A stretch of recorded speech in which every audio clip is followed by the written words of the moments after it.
11. And this is my request, sotanghon soup. Sotanghon.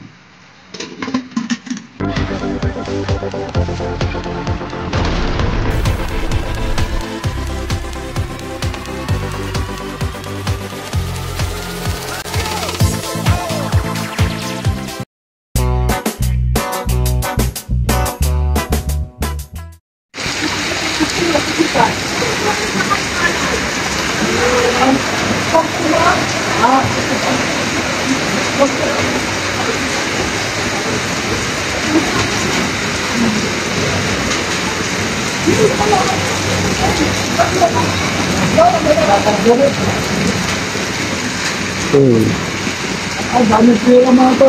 Nakapamasko sila? Bakit? Sabot po ng shampoo. Shampoo daw si ano? Guys, 300 pero. Yan.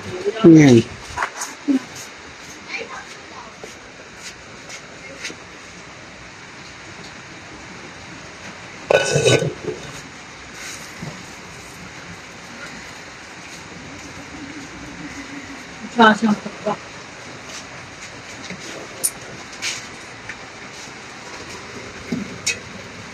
Yan. Tama. And this is my request, sotanghon soup. Sotanghon. Ayun. Good morning and Merry Christmas, beloved Tabitions. So this is my first time na nagpasko dito sa bahay ko na sobrang maulan. So hindi naman natin mapipigilan, no? Kasi bad weather po talaga ngayon. So, yun. We were closing na naman our year with our vlog. So, 3 years na. Almost 3 years na yung vlog natin. Since na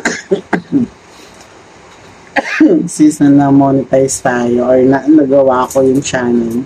This is my second channel actually. So, thankful and grateful pa rin na nakabalik or nakagawa ko ng channel. At yun, malapit na akong maka-video ulit for today's video.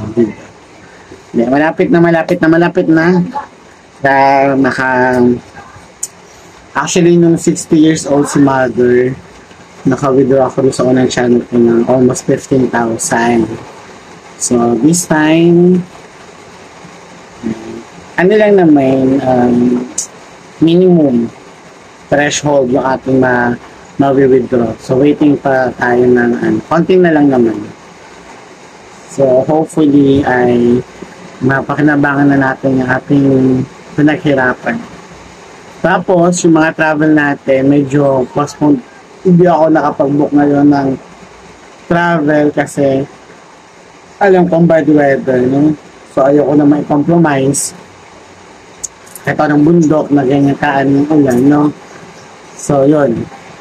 And then, share ko lang din, beloved Tabitions. This is the first time na hindi ako gumastos para sa aming Noche Buena. Diba? So, yun ang pinakita ko kanina, Noche Buena, yung panibagong luto to ng manok, kaya may saging. I don't know kung pochero to. Basta maluto ni Father. And then, itong paborito kong puto na in-order ko dun sa aking estudyante. Actually, pa 3 beses ko na umorder kasi sobrang sarap ng kanilang ginagawang puto. So, yun. Then, kagabi meron tong libreng parang 12 pieces na kutsinta. So, next time, by January, I will be ordering siguro isang bilao din na kutsinta. So, yun. Ito yung bahay ko. Hindi pa masyadong ayos. And, medyo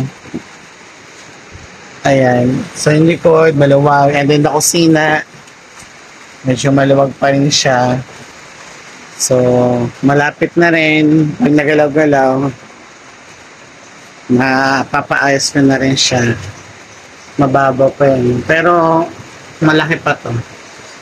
Then, ito yung aming loob ng bahay.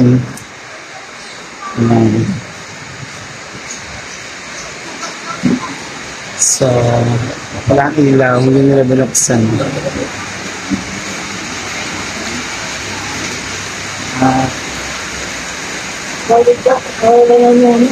Ayan, so hindi ako bumaba kasi kami din ako mag-drive, malamig. Sobrang lakas talaga ng ulan. Sa trivia pala, itong ibon na to, dalawa to, aral ako makapatid sila, pero actually ilang taon na rin siya. Nabili ko siya sa Mount Pulis nung nakita ko. Hello! Ayan. So, yun lang ang aking Christmas special. Nothing special. Merry Christmas sa inyong lahat, guys. Salamat sa pagsama sa akin sa vlog.